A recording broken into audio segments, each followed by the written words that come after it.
بسم الله الرحمن الرحيم. أبنائي وبناتي طلبة وطالبات الصف الخامس الابتدائي، أهلا وسهلا بكم في المهارات المهنية الدرس الثاني، التخطيط وإدارة الوقت، اللي هو الدرس اللي جه في المهام الأدائية، كانت أول مهمة أدائية.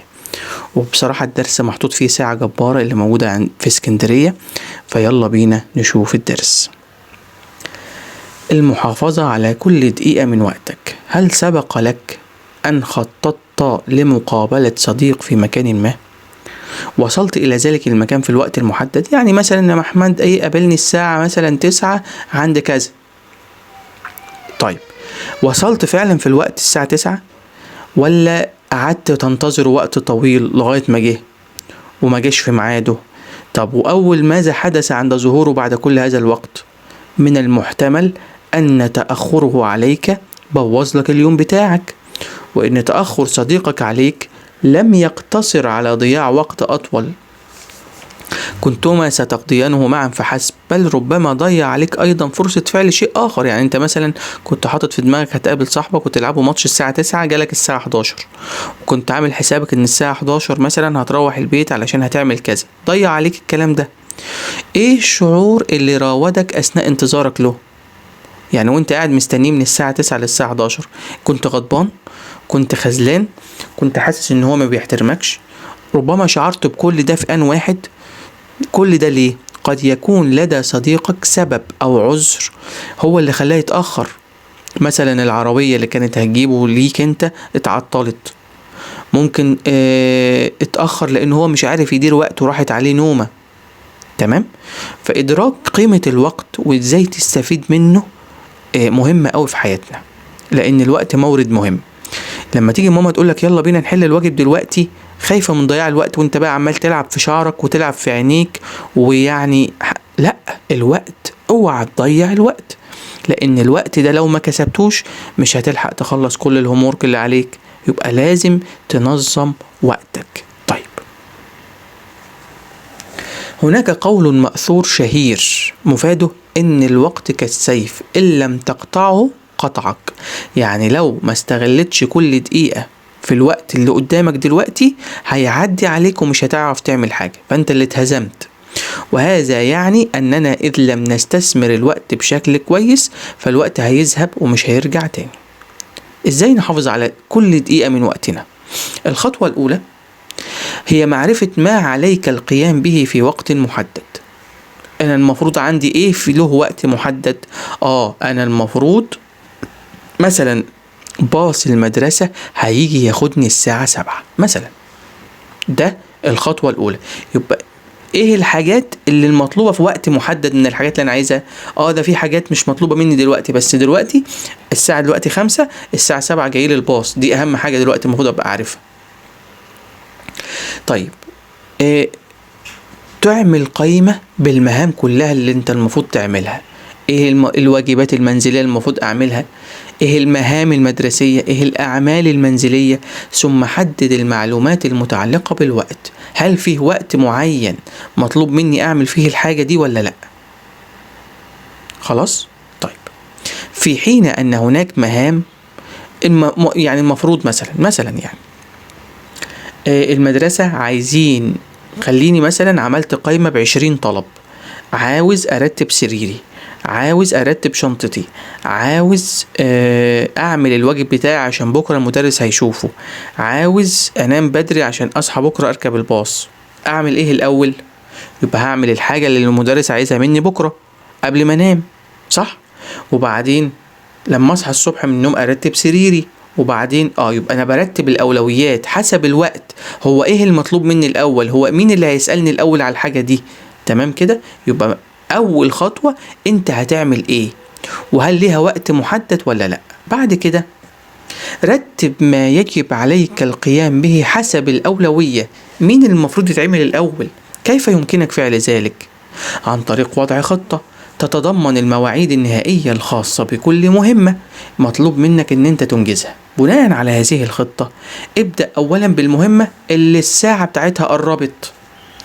كما يمكنك ايضا الاستفادة من المواعيد النهائية للتخطيط ايضا لمهام اكبر. على سبيل المثال، هيدينا مثال، انت لو لديك كتاب عاوز تقراه وبعدين تعرضه على الفصل بتاعك، احسب عدد الأيام المتبقية لديك حتى الموعد النهائي. يعني يا محمود المدرس قال له أنت يوم النهاردة لحد يوم الخميس الجاي إن شاء الله في كتاب هتقراه لزمايلك، يبقى لسه الميعاد ما جاش، يوم الخميس والنهاردة الحد، يبقى أنا هقسم الكتاب لصفحات، والله يوم الحد شوية، يوم الاثنين شوية، يوم الثلاث شوية، يوم الأربع شوية، عشان يوم الخميس أقراه.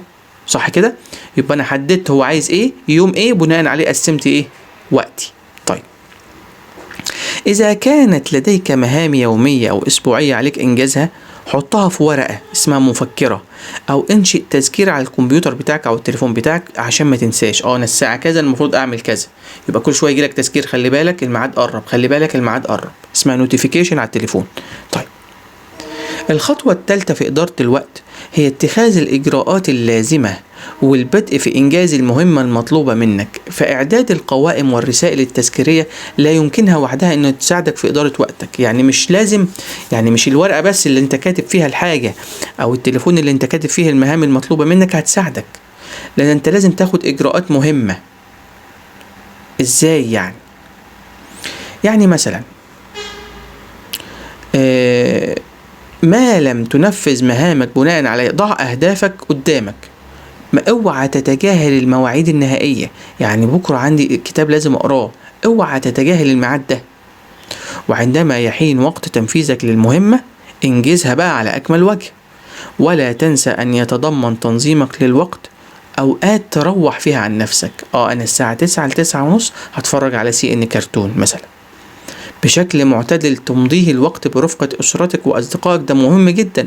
أنا بلعب مع أصحابي كورة الصبح لما أروح المدرسة. تذكر دائما أن تحافظ على كل دقيقة من وقتك. إذا كنت على علم بكيفية الاستفادة من كل دقيقة تمر عليك وتمتلك حسن إدارة الوقت، فلن تفوتك المواعيد النهائية أو تخيب آمالك أولئك الذين ينتظرونك. طبعا كلام مهم أوي.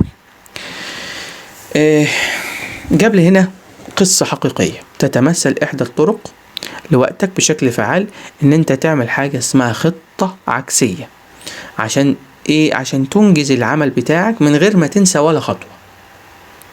على سبيل المثال، لو أنت عرفت إن يوم الحد عندك مشروع، يوم الحد عندك إيه؟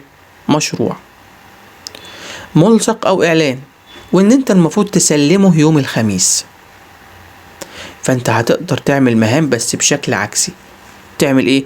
أنا يوم الخميس المفروض اخد المشروع للمدرسة، تمام، يبقى اليوم اللي قبله يوم الاربع ان انا اكون خلصت احط النص والصور على الملصق اللي انا عملته. يبقى المفروض يوم الثلاث اكتب النص وانسخه بدقة وارسم صور.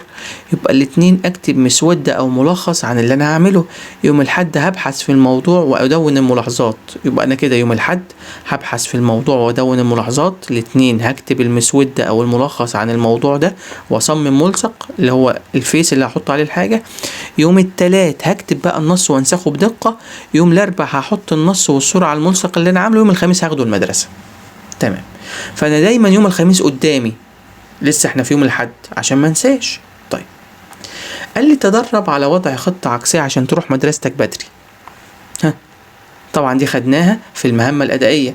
هقول والله أنا المفروض أروح المدرسة 7:30، يبقى هوصل للمدرسة 7، يبقى هسيب البيت 6:30، يبقى هجهز شنطتي 6:15، يبقى هنضف أسناني 6:05، يبقى هفطر 6، يبقى هلبس الساعة 5:30، يبقى أغسل وشي الساعة كذا، يبقى أنا هصحى الساعة كذا. شايفين؟ فأنا بدأت من الآخر للأول. يبقى من أول ما أصحى الساعة 6 مثلا حاطط في دماغي ان انا كل حاجه هخلصها قبل ما اطلع من البيت. هطلع من البيت 7:30 باي شكل من الاشكال. كل الحاجات دي لازم اخلصها. هجهز شنطتي وافطر والبس وكل ده. تمام. طيب ضع صح امام العباره الصحيحه وخطا امام العباره الخاطئه. يجب تنظيم الوقت دون تحديد وقت للترفيه. غلط، لازم يبقى في وقت للترفيه. الخطوه الاولى لتنظيم الوقت هي معرفه ما عليك القيام به في وقت محدد. صح. الخطة العكسية ان انت تبدأ التخطيط من يوم التسليم بالظبط، من اليوم اللي هتتسلم فيه الحاجة. بعد ترتيب أولوية المهام يجب البدء بالمهمة النهائية. لا، أول حاجة خطوة خطوة. طيب أكمل. يمكن تدوين المهام اليومية أو الأسبوعية في مفكرة الخطوة الأولى لتنظيم الوقت تكون في معرفة ما عليك القيام به. لازم تبقى أنت عارف إيه المطلوب منك. أحد طرق تخطيط الوقت بشكل فعال هو وضع خطة عكسية. إعداد القوائم والرسائل نقط لا يمكنه أن يساعد في إدارة الوقت ما لم يتم تنفيذ المهمة التذكيرية. يعني أنا حطيت جدول بس ما مشيتش عليه، يا فرحتي، لازم أنفذ. طيب، تخير الإجابة الصحيحة. الخطوة الثانية لإدارة الوقت، نعم، ترتيب ما يجب القيام به. يبقى معرفة أنا عايز إيه، ده رقم 1. 2 إن أنا أرتب الخطوات. 2 إدراك قيمة وكيفية الاستفادة منه، ده اسمه إدارة الوقت. تعتبر نقط من المهام التي يجب عليك إنجازها وتسليمها في وقت محدد الواجبات المدرسية. تعرف الخطة اللي بتساعدك على إنجاز جميع المهام دون أن تنسى أي خطوة أو تستغرق وقت أطول بالخطة العكسية. رتب الخطوات التالية: اتخاذ الإجراءات اللازمة والبدء في إنجاز المهام المطلوبة. نعم. معرفة ما يجب القيام به. ترتيب، يبقى الأول معرفة ثم الترتيب ثم اتخاذ الإجراءات. تمام. طب هناخد بعض الأسئلة على الدرسين على بعض، الأول والتاني. يمكن استخدام الرسائل التذكيرية لتسجيل المهام اليومية؟ نعم. تختلف المواد التي يتكون منها كل مورد؟ نعم. تثبيت المسامير المفككة أمر يهتم به التلاميذ؟ لا، المدرسة. الخطوة الثالثة لإدارة الوقت هي الترتيب؟ لا، دي التانية. يجب إدارة الوقت للاستفادة من كل دقيقة في يومنا، صح. طيب، أكمل. إدراك قيمة الوقت وكيفية الاستفادة منه تعني إدارة الوقت. يجب على التلميذ التعامل مع موارد المدرسة بحرص وعناية. التلميذ نقط هو اللي بيحافظ على نظافة المدرسة، المسؤول. لابد من إعداد نقط بالمهام التي يجب إنجازها، قائمة. تخير الإجابة الصحيحة. اتخاذ الإجراءات اللازمة والبدء في إنجاز المهام المطلوبة اسمها الخطوة إيه؟ التالتة. يجب أن تصنع المواد في المدرسة بشكل جيد للحفاظ عليها فترة طويلة. يجب أن يتضمن تنظيم الوقت تخصيص وقت للراحة والترفيه. يمكن إصلاح أقمشة ستائر الفصل بإيه؟ إبرة وخيط. طيب، رقم 4، أذكر دور التلاميذ في الحفاظ على المدرسة. هقول والله بعدم خدشه أو الكتابة عليه. طيب، بكده نكون خلصنا الدرس بتاعنا. يا ريت الناس تشترك في القناة وتعمل شير. استودعكم الله، والسلام عليكم ورحمة الله وبركاته.